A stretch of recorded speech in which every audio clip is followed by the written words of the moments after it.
Welcome to this video on the Eastwood Hi-Flier.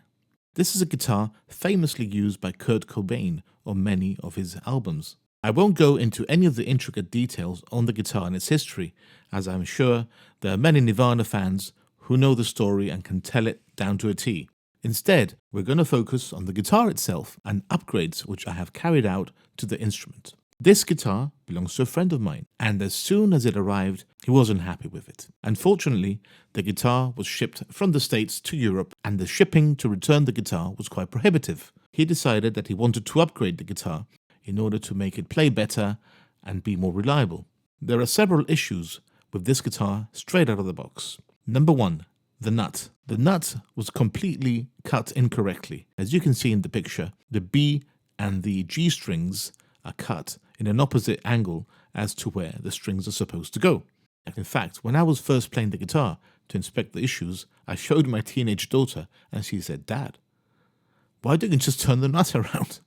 And basically, she was right. The two slots for the G and B are completely in the opposite direction as to where they should go.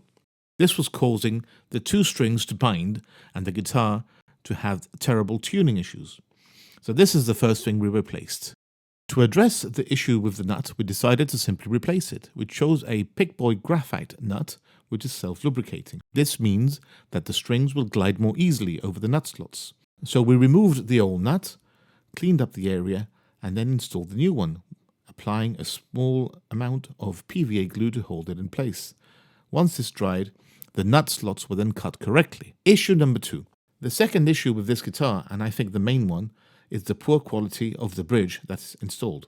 As you can see in the pictures, there's a lot of play in the studs, and therefore the bridge tends to move forward.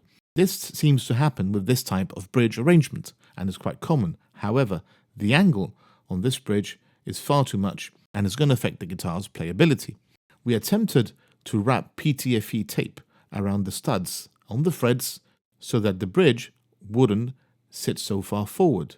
This helps a little. However, the excess play where the bridge actually meets the stud is something that we cannot fix. So we decided to replace this with a Tone Pros bridge. The Tone Pros bridge has an adjustable nut below the stud. So when you install it, you can actually tighten this up, tighten it from the top, and the whole thing is rock solid. This has improved the angle, no doubt.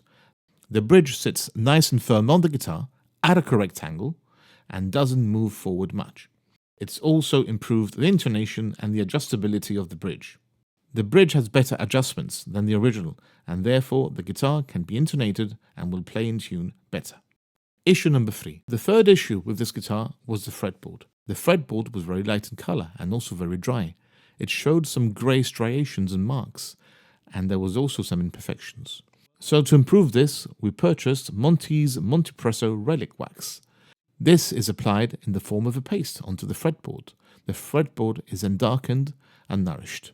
We did a separate video for this, to which a link is below. Number 4. The electronics. The electronics on a guitar are very important. The potentiometers, switch, jack, and so on.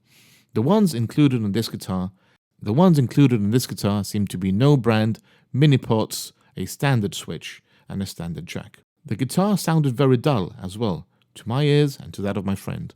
So we decided to replace all the electronics with a good quality switch, CTS 500K audio pots, and also a Switchcraft jack. All this was installed, and then we tested the guitar.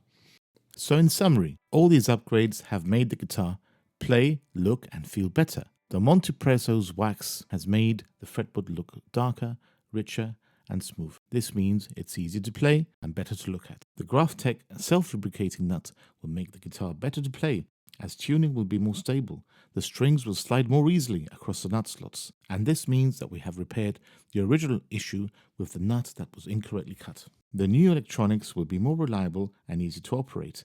They will also liberate the sound within the guitar, and as we will see in the demo video, the guitar sounds brighter and better. However, the most important part of the upgrade that we have carried out on this guitar is the Tone Pros bridge. It's easily seen that it's now more stable and sits at a better angle. The previous bridge was completely loose and sitting at an awkward angle towards the surface of the body. This has been vastly improved. However, all is not golden. When I returned the guitar to my friend, he did mention that he wasn't happy with the sound of the pickups, especially at high gain.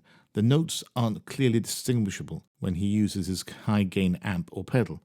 We think that this is due to the pickups. We will probably be upgrading the pickups in the near future. Further, the only original piece of hardware now actually left on the guitar are the tuners, so these will probably be replaced by Goto locking tuners as well. Thanks for watching, and please subscribe to my channel.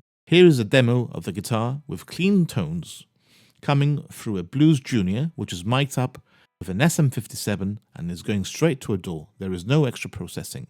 The pedals used are a Wampler Brad Paisley and a Boss Waza SD1W overdrive.